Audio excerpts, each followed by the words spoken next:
The man in the wheelchair rammed my leg hard enough to tear skin, and I knew immediately he was not alive. The impact drove me sideways into the wall, metal crushing bone, pain exploding white-hot through my shin. I shouted and twisted, but the chair followed, pushing forward with deliberate force, as if he had already measured how much pressure it would take to pin me. He lifted his head and looked straight at me. His face was burned unevenly, skin tightened and warped as though it had shrunk after death. One eye stared at me, glossy and fixed. The other sat too low in its socket, clouded and unmoving. His mouth hung open, stretched wider than it should have been, lips cracked and blackened at the edges. This was not a patient who had wandered somewhere he didn't belong. This was a body that should not have been moving. His hands left the wheels and reached for me. The fingers were stiff, joints locked at wrong angles, nails split and dark. When they closed on my jacket, I smelled him fully. Old smoke, melted plastic, and the sour chemical bite of burned insulation. I kicked hard, heel slamming into his knee. He grunted, not in pain but effort, and leaned forward, forcing the chair over my foot. My ankle screamed as skin tore. I grabbed the edge of a filing cabinet and wrenched myself sideways, ripping free as the chair lurched and struck the wall hard enough to dent the metal. I stumbled back, gasping, staring at him. The hospital floor was supposed to be empty. The upper levels had been sealed after a fire destroyed the wiring years earlier. No staff, no patients, no visitors. Everything up here was storage now. Records, broken equipment, furniture no one had claimed. I was there to catalog what could be salvaged before demolition. I had not expected the dead to still be working the corridors. The man pushed the wheels once. The chair surged toward me again. I turned and ran. The corridor stretched long and narrow, overhead lights flickering as my footsteps slapped against the tile. Behind me, the wheelchair followed, faster than anything that heavy should have been able to move. Metal screamed against the floor as it bounced over uneven patches. The sound chased me, close enough that I could feel the vibration through my back teeth. I glanced over my shoulder once and saw him leaning forward in the chair, jaw hanging open, chest heaving. He was breathing, not the shallow reflex of muscle memory. Breath pulled deep and wet through ruined lungs. I reached the stairwell and burst through the door, taking the steps two at a time. The door slammed shut behind me, and a second later it bowed inward under impact. Once, twice. Then it burst open. The wheelchair hit the first step and tipped forward, metal crashing, the man's body jerking violently as the chair righted itself with a brutal snap. He did not fall out. He grabbed the rail, his fingers wrapped around the metal, skin stretched tight over bone, tendons standing out beneath burned flesh. He hauled the chair upward with a single, powerful pull, dragging it sideways up the stairs. I did not slow. The stairwell filled with the sound of wheels slamming into concrete, metal shrieking, his breath rasping behind me like air forced through soaked cloth. I reached the next landing and ran again, bursting into another corridor, my injured leg threatening to give way beneath me. I ducked into a supply room and slammed the door, shoving a cart against it just as the wheelchair crashed into the other side. The door shook violently. The cart skidded back an inch. I pressed my weight against it, teeth clenched, blood dripping down my leg, heart hammering so hard it drowned out everything else. The wheels stopped. Silence pressed in, thick and wrong. Then the man spoke. His voice came low and ruined, dragged out of a throat that had burned from the inside. "You left," he said. The cart scraped again. The door bowed inward, and I understood with cold certainty that this thing was not wandering. It was not confused. It was not hunting at random. It had come back to the hospital for the person who ran out of the fire. And this time, it had found me. The cart slammed back into my ribs as the wheelchair struck the door again, harder this time. The metal frame buckled inward, biting into my side. I cried out and shoved back, boots slipping on the dusty tile. The hinges shrieked in protest, screws tearing slowly from the wall, as if something on the other side was testing how much force it needed to break through. I looked around the supply room, desperate for options. Shelves lined the walls, stacked with sealed boxes, old monitors, cracked trays. Nothing heavy enough to stop what was coming. The only other exit was a narrow maintenance hatch set low in the far wall, half hidden behind a rack of IV poles. The door shuttered again. The wheelchair did not ram blindly anymore. Each impact landed higher, more controlled, aimed where the metal had already weakened. Whoever had been strapped into that chair when the fire came had learned how doors failed. I grabbed the nearest IV pole and jammed it through the cart's handle, wedging it against the wall. The next hit slammed the pole sideways, bending it nearly in half. The cart lurched, pinning my forearm painfully between metal and concrete.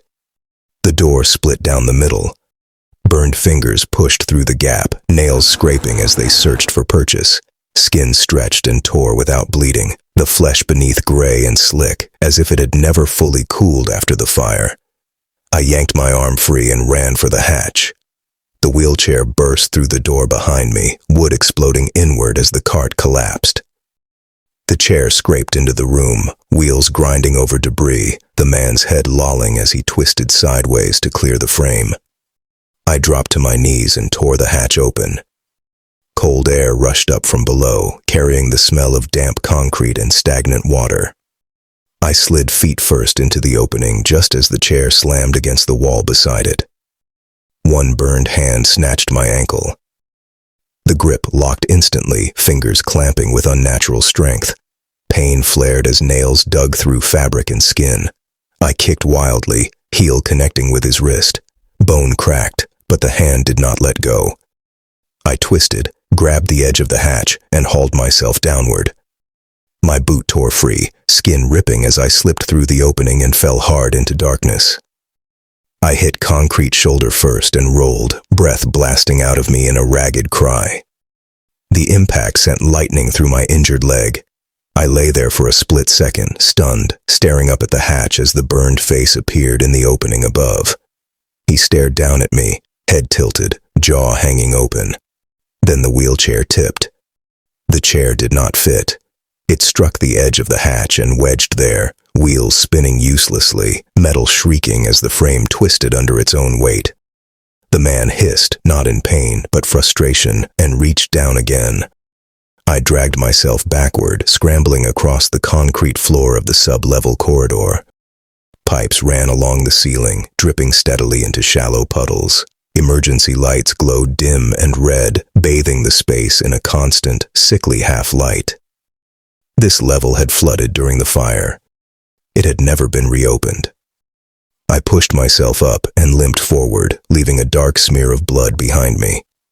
The hatch screamed as metal bent. Then the wheelchair dropped. It hit the floor sideways with a crash that shook the corridor. The man spilled out of it, body slamming into the concrete with a wet, heavy sound. For a moment, he did not move. Relief tried to surface and died immediately. His arms planted against the floor. He pushed himself upright. His legs did not work anymore. They dragged behind him, blackened and warped, but his arms pulled him forward with terrifying speed. Burned palms slapped against the concrete, hauling his body toward me, leaving dark streaks behind. I ran. The corridor narrowed ahead, pipes hanging lower, water pooling deeper. I splashed through it, boots slipping, lungs burning, every step sending fresh pain through my leg.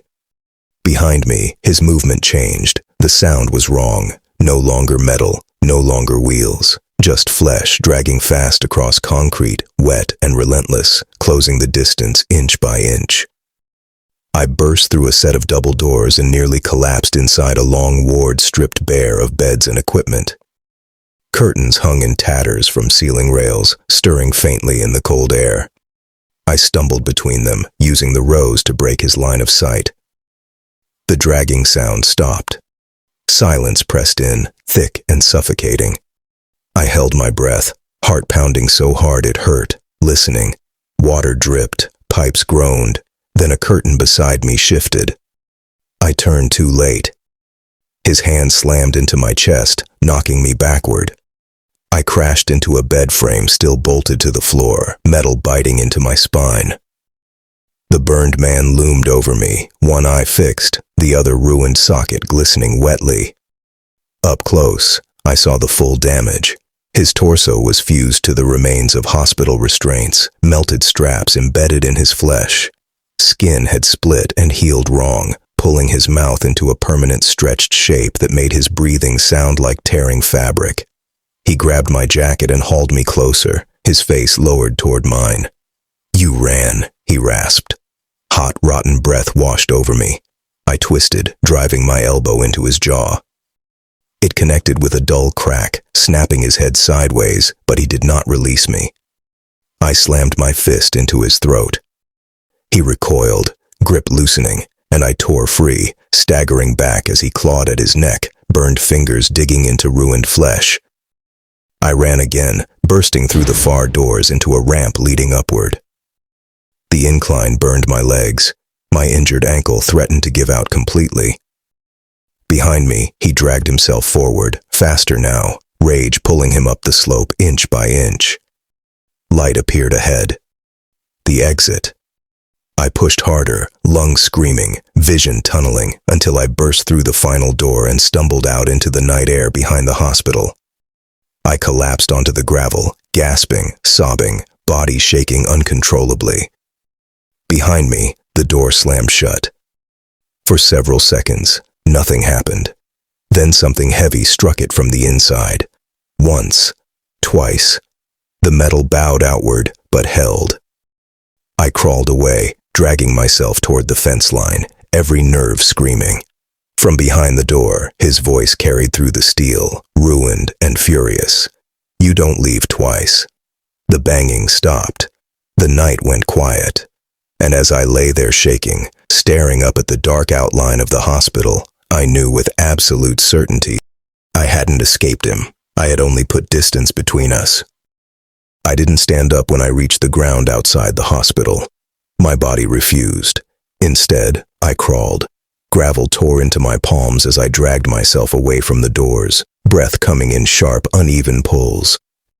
My ankle throbbed with every movement, wet warmth soaking through my sock where the skin had split earlier. Behind me, the building loomed silent again, its windows dark and blind, as if nothing inside it had ever moved. The door did not open. That felt worse than if it had.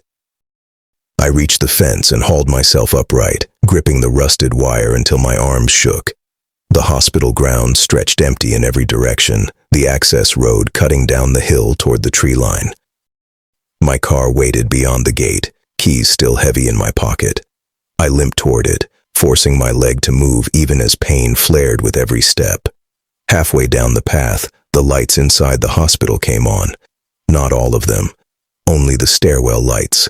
They illuminated one level at a time, descending steadily, as if something inside was making its way down with purpose.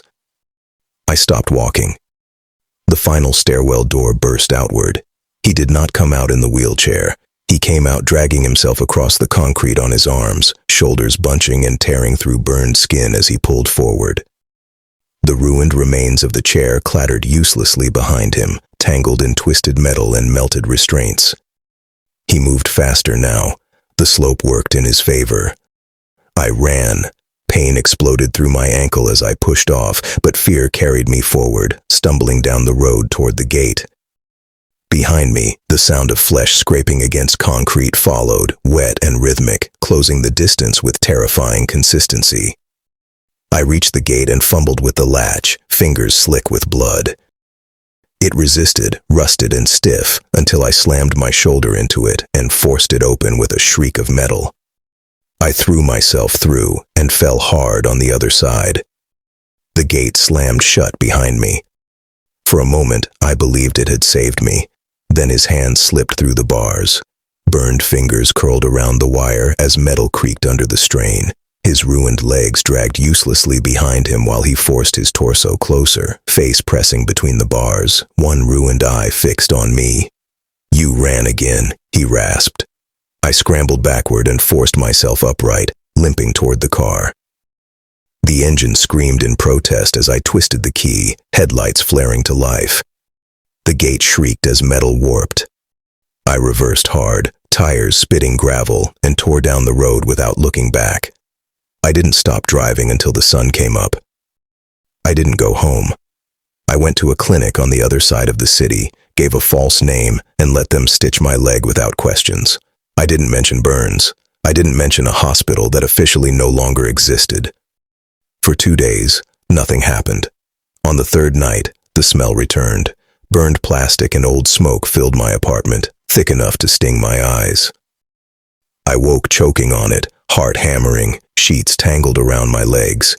Then I heard the sound. Metal. Wheels. Not outside the building, inside it. The movement was slow and deliberate, advancing down the hallway toward my door. The lights flickered once, then steadied, casting long shadows beneath the frame. The wheels stopped outside my apartment. I held my breath. Something shifted its weight against the door frame, as if a body had leaned into it and settled there. "You don't get to leave twice," he said, his voice seeping through the wood. I lunged for the window. Glass shattered outward as I threw myself through, cutting my hands and forearms as I hit the fire escape hard. I didn't slow or look back. I ran down the stairs and into the street, shoes slapping against wet pavement until my lungs burned raw. I moved again the next day, then again after that. I stopped staying anywhere longer than a single night. But it didn't matter. He didn't chase quickly. He didn't rush. He appeared where I rested. Hospitals first, then clinics, then anywhere medical equipment existed, anywhere metal wheels could still be found. Sometimes I heard him. Sometimes I smelled him. Once, I saw him at the end of a platform, arms planted against the concrete, dragging himself toward me as a train roared past and drowned out my scream. I stopped sleeping indoors. Eventually, I stopped sleeping at all. The burns on his body changed over time. They healed wrong, new flesh stretching over old damage, tightening him and strengthening his frame. His arms grew thicker, muscles knotting beneath scarred skin as he learned to move without legs. Every time I ran, he closed the distance. Every time I survived, he adapted. The last time I saw him was at a roadside service station. I had gone inside to use the bathroom, leaning heavily on my injured leg, head down, eyes hollow in the mirror. When I turned back toward the door, he was already there. There was no wheelchair, only his arms. He pulled himself across the tile with terrifying speed, palms slapping hard, his body gliding forward with practiced efficiency. I ran for the exit. He caught my ankle, burned fingers locked around bone, crushing, dragging me down as my head cracked against the floor and white light exploded across my vision. I kicked and screamed and clawed at the tile while he pulled me closer, his face lowering until his breath washed over me, hot and ruined. "You don't get to leave," he rasped. I didn't. I understood then, not metaphorically, but physically. He wasn't hunting me to kill me. He was dragging me back. Back to the stairwell where he screamed and no one came. Back to the moment I chose the exit instead of the man on the floor while the fire spread. I drove my thumb into his eye. It burst. He screamed, a sound so raw it tore through the station, and his grip loosened just enough for me to twist free. I didn't look back, and I didn't wait to see if he followed. I ran until my body failed me. They found me hours later on the roadside, collapsed and bleeding, delirious from shock and exhaustion. They took me to a hospital despite my pleading. They did not listen. Now I lie in a bed bolted to the floor. The lights flicker at night. And sometimes, down the corridor, I hear the sound of metal scraping and flesh dragging closer. Because this time I didn't run out of the building. This time I was brought back. And whatever burned in that hospital learned something important the night it followed me home. I can run, but I always end up here. And sooner or later, it reaches my bed.